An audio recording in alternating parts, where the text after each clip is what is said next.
Can reinforcement learning teach microrobots to navigate the human bloodstream? A new study from the University of Stuttgart demonstrates exactly that, revealing the fundamental physical limits of micronavigation. Prior research often relied on idealized flows. This team developed a physically grounded simulation of a blood capillary network.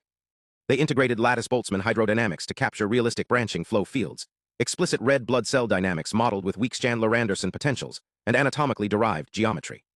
Deep RL agents, trained via decentralized multi-agent proximal policy optimization, navigate via chemotaxis. The reward function is clipped based on the temporal change in perceived concentration, reinforcing approach behavior while remaining robust to gradient noise. The chemical landscape follows a reciprocal decay field constrained by vessel walls. The Péclet number stays below 0.5 throughout the domain, justifying the steady-state assumption where diffusion dominates advection. The results expose a critical, forbidden regime.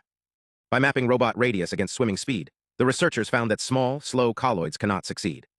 Here, Brownian motion and opposing capillary flow overwhelm the robot's limited propulsive force. Péclet analysis confirms this boundary aligns with diffusion-dominated motion, where active control becomes impossible. Success peaks at a mid-sized robot radius of 1.4 micrometers, swimming at 2.5 body lengths per second. Maximum propulsion doesn't guarantee success. There's a distinct trade-off. Small robots suffer from thermal noise, while larger ones lose maneuverability around red blood cells. Crucially, the agents independently discovered universal navigation, strategies regardless of their physical parameters. We see classic run-and-rotate policies, energy-efficient search-and-sit behaviors, and Brownian piloting, where agents conserve power by idling and relying on thermal fluctuations for reorientation. Most impressively, these policies transfer to functional interventions without retraining. By strategically placing chemical sources, the swarm can perform targeted vascular blocking for embolotherapy or clear obstructions for thrombolysis.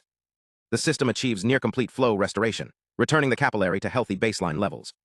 While the simulation simplifies red blood cell deformability and uses steady-state flow, these results establish a concrete path for autonomous microrobotic intervention.